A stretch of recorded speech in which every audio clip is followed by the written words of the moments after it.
नवा कोरा गणवेश, चेहऱ्यावर खुललेलं निरागस हास्य आणि डोळ्यात शिक्षणाच्या नव्या स्वप्नांची चमक. कोरेगाव शहरातील अंगणवाडी आणि प्राथमिक शाळेतील चिमुकल्यांसाठी गुरुवारचा दिवस अविस्मरणीय ठरला.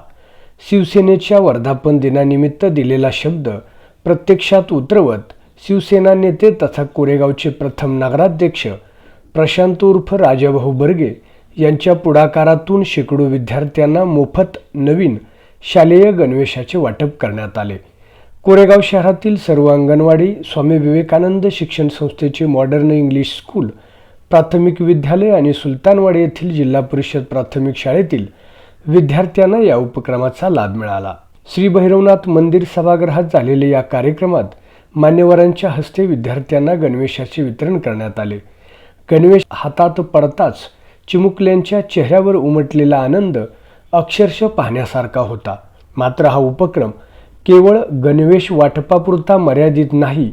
आर्थिक परिस्थितीमुळे कोणत्याही विद्यार्थ्याला न्यूनगंड वाटू नये, सर्व विद्यार्थ्यांना समानतेची भावना मिळावी आणि प्रत्येकाने आत्मविश्वासाने शिक्षणाच्या प्रवासात पुढे जावे, हा या उपक्रमामागचा मुख्य उद्देश आहे.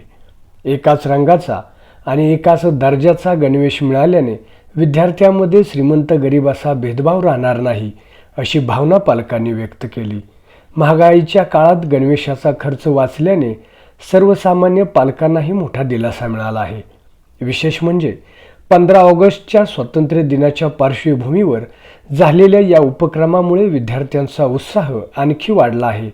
नवीन गणवेश परिधान करून झेंडावंदनासाठी जाण्याची उत्सुकता आता या चिमुकल्यांच्या चेहऱ्यावर स्पष्ट दिसत आहे. यावेळी बोलताना प्रशांत उर्फ राजाभाऊ बर्गे यांनी शिवसेना हा शब्द पाळणाऱ्या नेत्यांचा आणि कार्यकर्त्यांचा पक्ष आहे. वर्धापन दिनी दिलेला शब्द आज पूर्ण केला आहे, असे त्यांनी सांगितले. तसेच कोरेगावातील विद्यार्थ्यांनी राष्ट्रीयच नव्हे तर आंतरराष्ट्रीय पातळीवरही यश मिळवून शहराचा नावलौकिक वाढवावा, अशी अपेक्षा त्यांनी व्यक्त केली. विद्यार्थ्यांच्या शिक्षणासाठी आवश्यक ती सर्व मदत करण्याचा निर्धारही त्यांनी यावेळी व्यक्त केला. गणवेश छोटा असला तरी त्यातून मिळणारा आत्मविश्वास मोठा आहे आणि या चिमुकल्यांच्या चेहऱ्यावर उमटलेलं हे हास्यच या उपक्रमाचं खरं यश आहे.